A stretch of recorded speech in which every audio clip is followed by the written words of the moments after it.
जय माता दी। भागवत पुराण के अनुसार यह है माता तुलसी की संपूर्ण कथा। तुलसी से जुड़ी एक कथा बहुत प्रचलित है। श्रीमद् देवी भागवत पुराण में इनके अवतरण की दिव्य लीला कथा भी बनाई गई है। एक बार शिव ने अपने तेज को समुद्र में फेंक दिया था। उससे एक महातेजस्वी बालक ने जन्म लिया। यह बालक आगे चलकर जलंधर के नाम से पराक्रमी दैत्य राजा बना।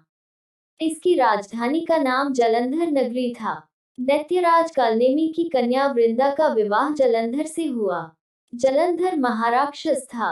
अपनी सत्ता के मद में चूर उसने माता लक्ष्मी को पाने की कामना से युद्ध किया, परंतु समुद्र से ही उत्पन्न होने के कारण माता लक्ष्मी ने उसे अपने भाई के रूप में स्वीकार किया। वहां से पराजित होकर वह देवी पार्वती को पाने की लालसा से कैलाश पर्वत पर गया। जय माता दी। भगवान देवाधिदेव शिव का ही रूप धरकर माता पार्वती के समीप गया, परंतु मां ने अपने उपबल से उसे तुरंत पहचान लिया तथा वहां से अंतर्ध्यान हो गई। देवी पार्वती ने क्रुद्ध होकर सारा वृतांत भगवान विष्णु को सुनाया। जलंधर की पत्नी वृंदा अत्यंत पतिव्रता स्त्री थी। उसी के पतिव्रत धर्म की शक्ति से जलंधर न तो मारा जाता था और न ही पराजित होता था। इसीलिए जलंधर का नाश करने के लिए वृंदा के पतिव्रत धर्म को भंग करना बहुत जरूरी था। इसी कारण भगवान विष्णु ऋषि का वेश धारण कर वन में जा पहुंचे, जहां वृंदा अकेली भ्रमण कर रही थी। भगवान के साथ दो मायावी राक्षस भी थे, जिन्हें देखकर वृंदा भयभीत हो गई। ऋषि ने वृंदा के सामने पल में दोनों को भस्म कर दिया। उनकी शक्ति देखकर वृंदा ने कैलाश पर्वत पर महादेव के साथ युद्ध कर रहे अपने पति जलंधर के बारे में पूछा।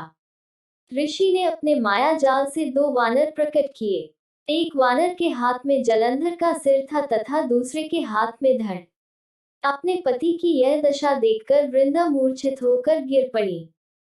होश में आने पर उन्होंने ऋषि रूपी भगवान से विनती की कि वह उसके पति को जीवित करें। भगवान ने अपनी माया से पुनः जलंधर का सिर धड़ से जोड़ दिया, परंतु स्वयं भी वह उसी शरीर में प्रवेश कर गए। वृंदा को इस छल का जरा आभास न हुआ।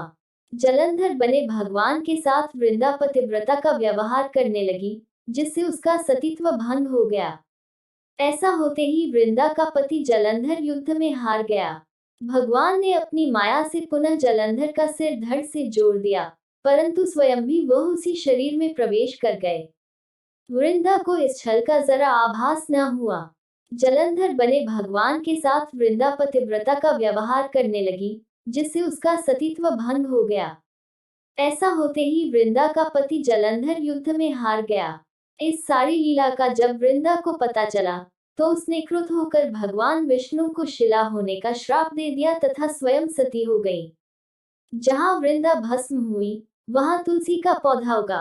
भगवान विष्णु ने वृंदा से कहा, हे वृंदा, तुम अपने सतीत्व के कारण मुझे लक्ष्मी से भी अधिक प्रिय हो गई हो। अब तुम तुलसी के रूप में सदा मेरे साथ रहोगी। जो मनुष्य भी मेरे शालिग्राम रूप के साथ तुलसी का विवाह करेगा, उसे इस लोक और परलोक में विपुल यश प्राप्त होगा।